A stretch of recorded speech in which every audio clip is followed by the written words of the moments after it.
माफ कर दीजिए निशा बहनी को। नहीं। गौरी जी सुनिए। ऐसे गुस्सा करके कुछ नहीं होगा, आप खुद को ही सजा दे रही हैं।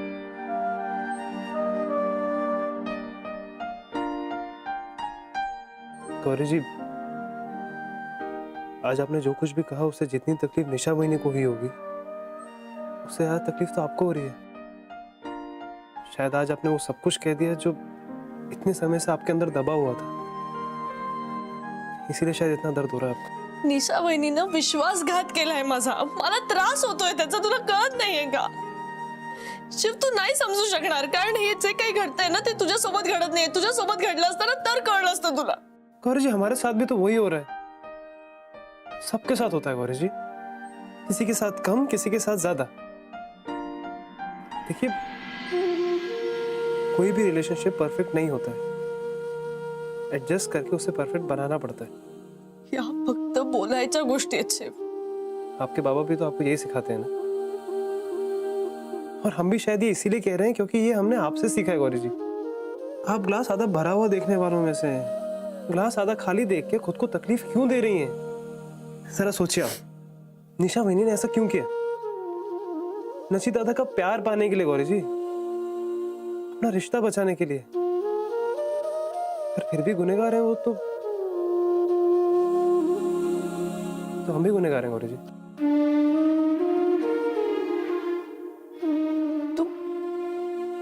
तू कसा गुन्हेगार? तुझा काय संबंध आहे या सगळ्याशी? हम भी तो अम्मा से झूठ बोल के आए हैं गौरी जी, बाबा से झूठ बोला है, हमारे अपनों से झूठ बोला है हमने गौरी जी, और तो और हमने तो धोखा भी दिया उन्हें। अगर हम निशा बहनी को सजा देना चाहती हैं तो पहले हमें सजा दो। बताओ क्या सजा दोगी?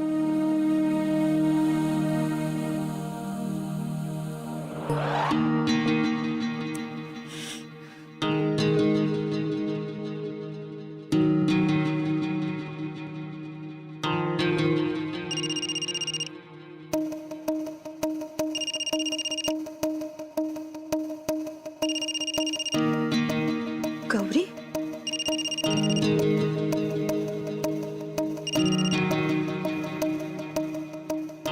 हॅलो गौरी, हे बघ अगं मी सॉरी वहिनी.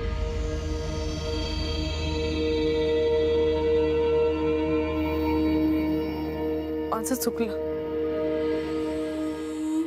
मी तुझ्या चुका पाहिल्या, तुझा खोटेपणा पाहिला, पण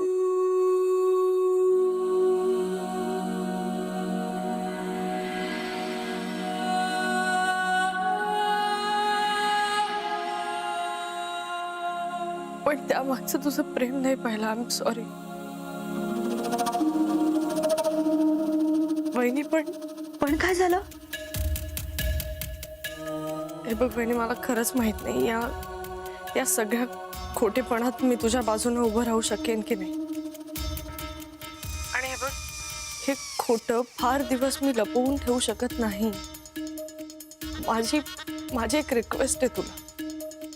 हे बघ, नची दादा आला ना की त्याला सगळं खरं सांगून टाक. तू खरं सांगितलं ना, त्यानंतर जे काही होईल त्या सगळ्यात मी तुझ्या बाजूने असेन, तुझ्या सोबत असेन. पण प्लीज त्याला सगळं खरं सांग. Gauri, thank you very much. मी तुझे हे उपकार ना आयुष्यात कधीही विसरणार नाही.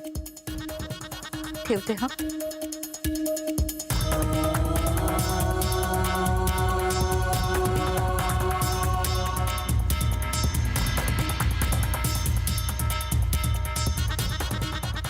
शाबाश निशा, इस बार भी तेरे निशाने पर लगी गया. एकटी बाई मी काय काय करणार?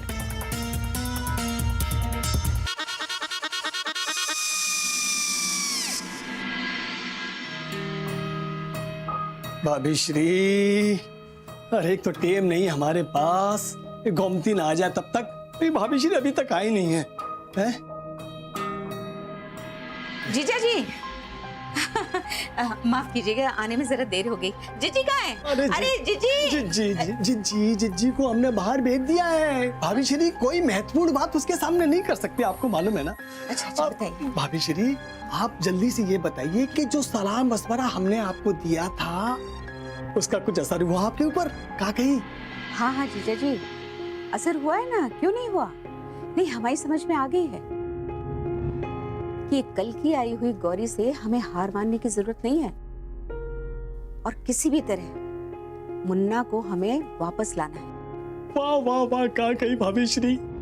लेकिन कैसे लाएं, क्या करें, हमें कुछ समझ में नहीं आ रहा है। क्या करें जीजा जी? भाभी श्री आपकी हर समस्या का निवारक कौन? प्रभुदयाल पांडे। भाभी श्री जब वृक्ष को कमजोर करना हो तो उसकी जड़ों में मट्ठा यानी कि छाछ चढ़ाना शुरू कर देना चाहिए, इससे वृक्ष कमजोर हो जाता है। कहा कहीं? जीजा जी हमें कुछ समझ में नहीं आ रहा, साफ साफ कहिए ना। अरे ये आप कहावतें क्यों पूछ रहे हैं? साफ बात यह है भाभी श्री कि प्रिय शिव कुमार शुक्ल किसके दम पर इतनी उछाल मार रहे हैं? अपने प्रिय बाबूजी के बलबूते पर, यानी कि हमारे बड़े साले साहब। आप तो बस हमारे बड़े साले साहब को, यानी कि अपने पति को थोड़ा कमजोर कर दीजिए। कुछ ऐसा प्रपंच कीजिए भाभी श्री कि वो बौखलाकर स्वयं शिव कुमार शुक्ल को वापस बुला ले। कहा कहीं? नहीं जीजा जी, मतलब हम कुछ समझे नहीं। अरे भाभी श्री, मुन्ना के बाबूजी ने जैसे मुन्ना को आपसे दूर किया है, आप मुन्ना को उसके घर से दूर कर दीजिए। कहा कहीं? जीजा जी आप ये क्या कह रहे हैं? नहीं मतलब हम अपने मुन्ना को कैसे दूर कर सकते हैं? अरे आप क्या सुझाव दे रहे हैं हमें? नहीं हम अरे घर भाभी जाएंगे। श्री जरा रुकिए। अरे विराजिए विराजिए विराजिए। नहीं हमें ऐसी ठीक है, आप अरे भाभी श्री आप बात को समझने की कोशिश करो। भाभी श्री ये बात नामुमकिन नहीं है। अरे थोड़ी देर के लिए सही, आपका ऐसा करने से परिणाम अत्यंत सुखद ही होगा। कहा कहीं? लेकिन जीजा जी। अरे लेकिन वेकिन कुंती परंती में समय नष्ट ना कीजिए भाभी श्री। आप तो ऐसा कीजिए, बस रायता फैला दीजिए। कहा गई? अरे मुन्ना के बाबूजी के सामने ये साबित कर दीजिए कि उनके फैसले को ही मानकर आपने मुन्ना को दिल और दिमाग से ही नहीं, अपनी यादों से भी दूर कर दिया है हमेशा के लिए। आपको कुछ लेना देना नहीं मुन्ना से। फिर देखना आपके दुख को आपके पति देख नहीं पाएंगे, वो खुद दुखी हो जाएंगे, मुन्ना भी बौखला जाएगा। इसके परिणाम स्वरूप या तो बाबूजी स्वयं मुन्ना को यहाँ बुला लेंगे या मुन्ना स्वयं आपके पास भाग कर आ जाएगा। काकी देखना आप। अरे भाभी श्री इतना सोच विचार मत कीजिए। देखिए भाभी श्री, तीर को दूर तक फेंकने के लिए प्रत्यंचा पर चढ़ाकर उतना ही पीछे खींचना पड़ता है ना, ठीक ऐसे ही आगे जाने के लिए आपको सिर्फ 4 कदम पीछे आना है। फिर देखना मुन्ना के बाबूजी की चाल कैसे उन पर ही उल्टी पड़ जाती है। हाँ? अब आपको समझ में आया कि प्रभुदयाल पांडे क्या कह रहे हैं। आपको दरअसल करना क्या है? क्या कही?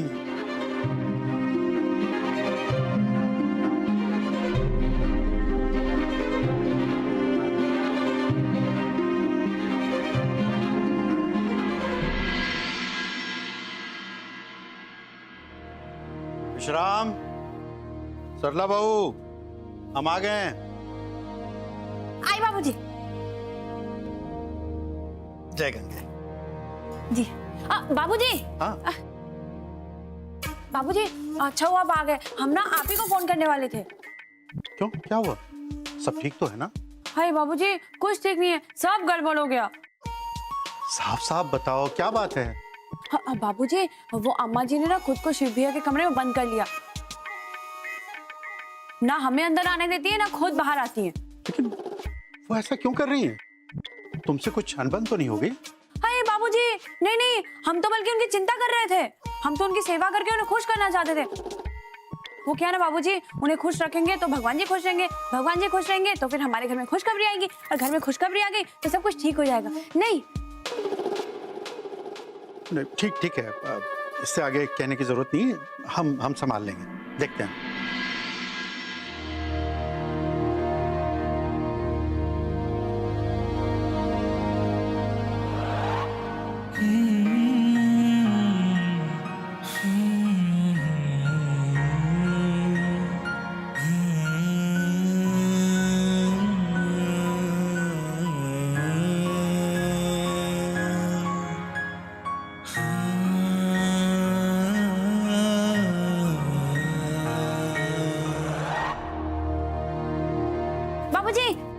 सरला बहू, बेटा हमारे लिए ना थोड़ी सी चाय बना दो, जरा सर में दर्द है।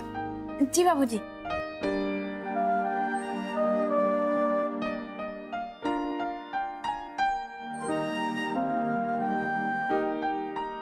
नर्मदा जी,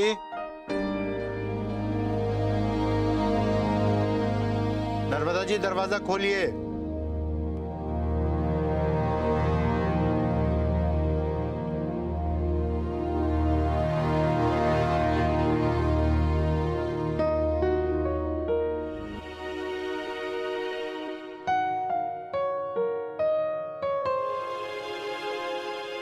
ये सब क्या है नर्मदा जी? मुन्ना का सामान बांध रहे। लेकिन क्यों? नहीं, जब मुन्ना यहाँ रहता ही नहीं तो उसका सामान यहाँ क्यों रहे? हाँ, लेकिन ये सारा सामान फिर आप चिंता मत कीजिए, विश्राम से कहकर हम कोठे में या फिर छज्जे पे रखवा देंगे।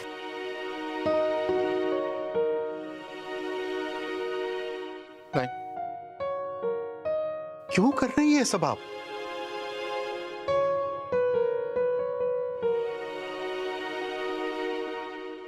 आपने ही तो मुन्ना को मुंबई भेज के हमसे दूर कर दिया, और मुन्ना भी अपनी माँ की ममता को ठुकरा कर गौरी के प्यार में उसने हमें छोड़ दिया। तो हम भी उसकी यादों से दूर जाने की कोशिश कर रहे हैं। जब भी इस कमरे में आते हैं, मुन्ना का सामान देखकर हमें उसकी याद आती है, तो हमने सोचा इस सामान को यहाँ से हटा दें और इस कमरे को राम और सरला को दे दें। कम से कम वो दोनों यहाँ रहेंगे तो मुन्ना की यादों के निशान तो धुंधले पड़ेंगे। सामान हटाने से मुन्ना की यादों के निशान धुंधले नहीं पड़ेंगे नर्मदा जी। अरे मुन्ना तो हमारे दिल में बसता है। वो कहीं भी रहे, यहाँ रहे ना रहे, लेकिन हमेशा उसकी याद तो आएगी ना। आपको मुन्ना की याद? हम नहीं मानते। कैसी बातें कर रही हैं आप? अरे आखिर हम उसके बाप हैं, प्यार करते हैं उससे। करते होंगे, लेकिन हमसे ज्यादा नहीं। मतलब ये कि माँ और बाप के प्यार में फर्क होता है। उनके एहसास अलग अलग होते हैं, दिखाने का तरीका अलग होता है। क्योंकि बच्चे बाप के दिमाग में पलते हैं, लेकिन माँ के सीने में रहते हैं, दिल में रहते हैं। छोड़िए, वैसे भी आप कहाँ ये सब बातें समझेंगे। हम समझते हैं नर्मदा जी, लेकिन आप नहीं समझती हैं। तभी तो माँ और बाप के प्यार को पैमाने पर तौल रही हैं आप।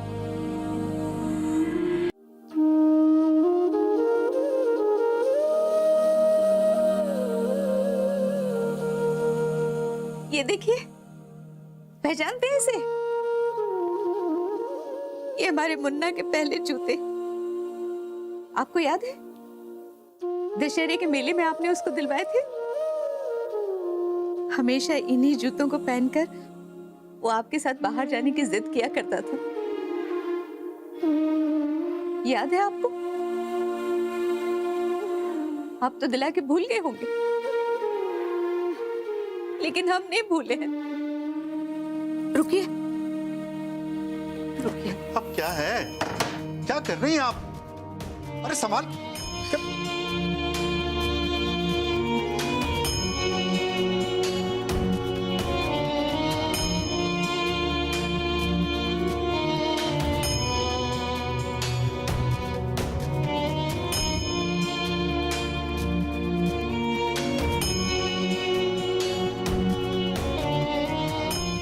ये देखिए, मुन्ना के स्कूल का बस्ता।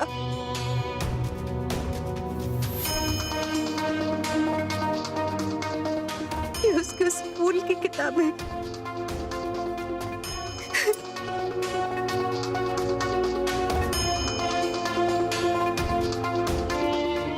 ये उसका लंच बॉक्स।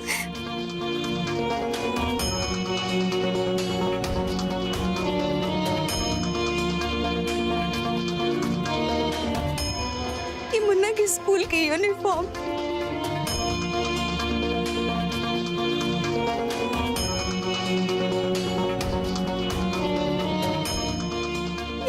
क्रिकेट के ग्लव्स।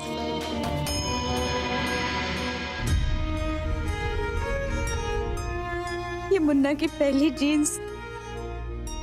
कितना खुश था इसे पहनकर वो।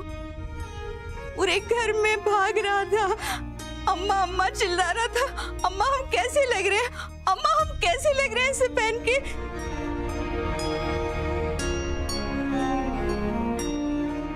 ये मुन्ना का कप,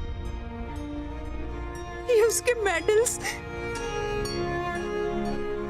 जो उसने खेल में जीते थे।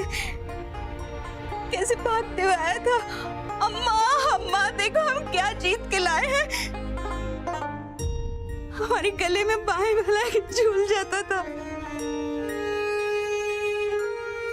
आपको याद है ये सब? नहीं ना? लेकिन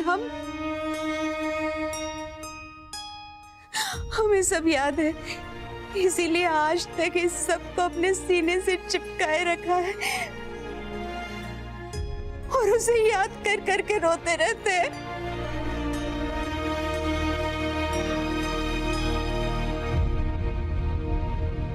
नर्मदा जी आप नहीं नहीं, लेकिन अब हम क्या कहते हैं, ये रोना धोना बहुत हो गया।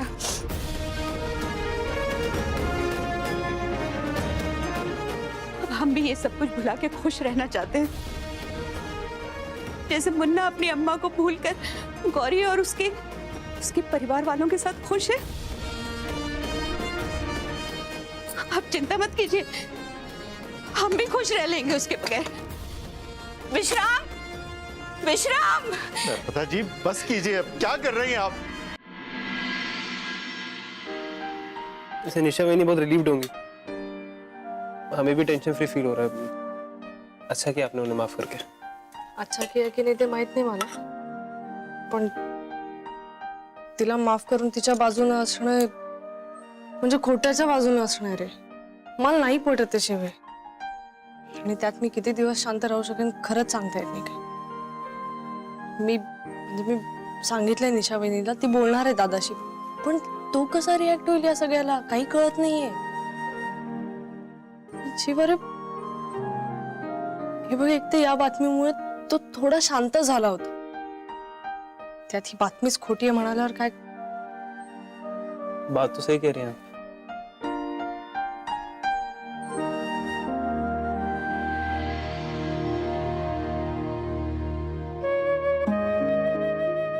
अरे वाह,